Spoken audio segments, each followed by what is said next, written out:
For those of you who may recall, here not too long ago, I did the AOL hot seat poll, and I asked a question about who John McCain should be asking to be his running mate. Representative Eric Cantor, certainly my choice, a choice of many others, and he was participating today in the House GOP sit-in on the floor. So I am very honored. I think it's really important that as we look forward on how we can make a difference, I just want to dial it back for a second and remind everybody, this is one of those moments of courage where we have a real opportunity to do the right thing for our country. And the Democrats in Congress, like the leadership aide on the House Democratic leadership that I talked to a few moments ago that sent me the email with the nasty comment about how this is just a stunt.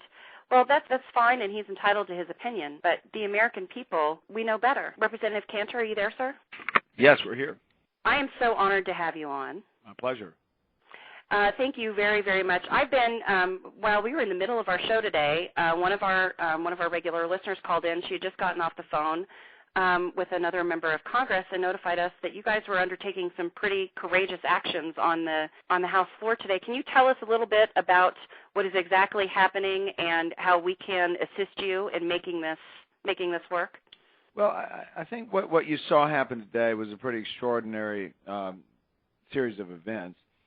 Speaker Pelosi and her party had gavelled shut the Congress for the next month because we are scheduled for our August recess. And instead of just leaving, there's a small group of Republicans who decided that we wanted to make sure we did everything possible to bring a vote to the floor on this question of energy and gas prices. There's no more important economic issue facing America's families today. So we began the process of assuming the floor and speaking out on this issue, calling out to the Speaker to ask her to reopen the House. While I was actually speaking in the well on the floor of the House, she actually had the lights turned off the mics, turned off the cameras, so that we were there speaking. And what happened was one member after the other began to fill in.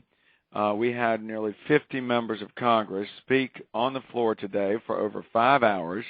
The chamber began to fill up with American people, with people who may have been in town, who may have heard from your show, from the blogs, that something was going on in the Capitol.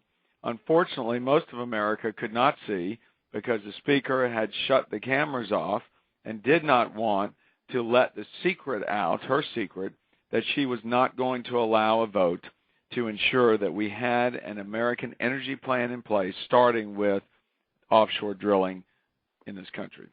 Representative Cantor, that just blows my mind. For the entire 2006 campaign season, as I recall, Speaker Pelosi did say that this was going to be the most open Congress ever. That's exactly right. And she also pledged that she would have a common sense plan to bring down gas prices. But yet, what we have seen, the only policy proposal coming forward out of her office or Barack Obama's campaign, for that matter, have been, one, the windfall profits tax, which we know doesn't work, which we know if you tax the energy producers, the American energy producers, you're just going to increase the cost for Americans.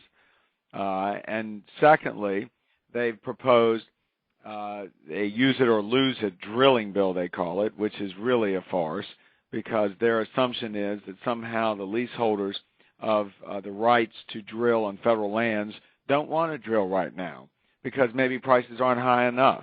Well, that's preposterous. And an act of Congress trying to open up those lands to other drillers won't necessarily produce the oil. That is just crazy to think that Congress can act and make oil come out of the ground. And then thirdly, they try and say that it's because of the speculators that we have these high prices, and if we shut down our capital markets, then somehow we can fix the gas prices too, which is just utterly false. The reason why we've seen so much activity and speculation and futures trading is because people are worried. People are anticipating that prices will go up, and what those markets do is allow there to be some smoothing, if you will, of the volatility. And underlying all of it is the fact that China and India continue to grow and continue to consume more fossil fuel. At the same time, we in America continue to as well. And frankly, demand is going to outstrip supply into the foreseeable future, which is why we ought to be on this floor voting rather than taking off for our August recess without... Or her book tour. Right, or her book tour, exactly, without making sure that we take care of the people's business, which is first and foremost to try and bring gas prices down. Well, and I think my question, and I would love for you to speak to this, is that when we look at just the basics, I mean, the environmental left has been trying to play chicken with the American people under the auspices of big oil for a very long time. And when I look at big oil, they've actually reinvested $1 trillion into innovation and better technology and better research in the since 1996, if my memory serves me correctly.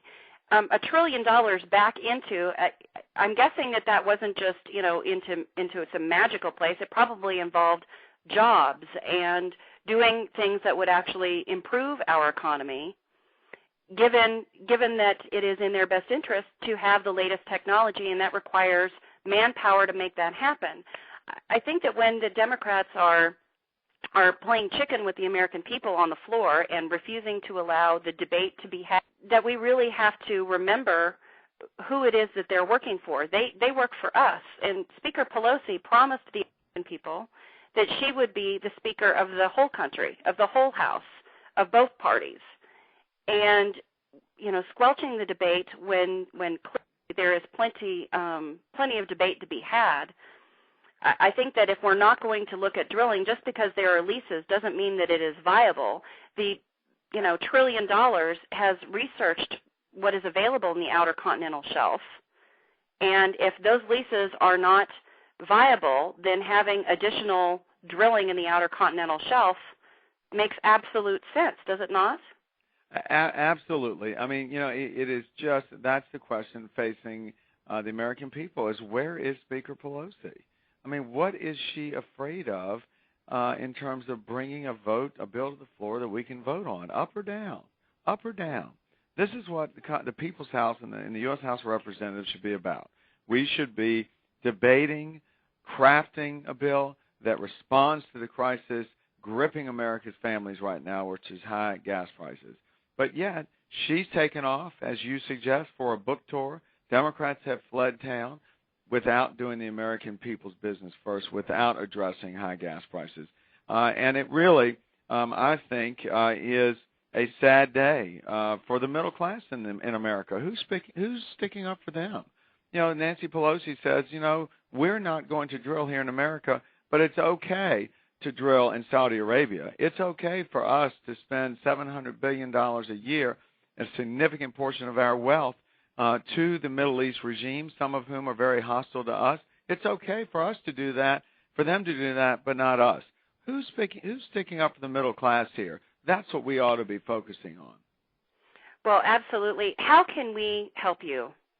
How can we help you? What can we do? Well, you're doing a terrific job of getting the message out on the air, across the Internet, on the blogs. We need to energize folks and to tell Speaker Pelosi to bring Congress back to act so that we can have a vote on the American Energy Act, which provides for more American energy supply, starting with offshore drilling right away. Well, I really appreciate your time. I know that you guys are very, very busy up there on the Hill, and this is one of those moments, I think, that all of us who are Republicans who may have been waiting for that moment of inspiration. And I am really thankful to you for your leadership, and I think that this is one of those moments where, I know that the mainstream media doesn't want to cover this too much, but the Main Street folks do want it covered. All about it. Listen, we thank you very, very much and encourage all the folks who are paying attention to speak out and demand Speaker Pelosi reconvene Congress so that we can have a vote. All right, sir. Well, thank you so much. I really appreciate it, and I won't ask you the vice presidential question, but you certainly have my vote. Well, listen, thanks so much for what you're doing. We'll talk to you soon. All right. Take care, sir.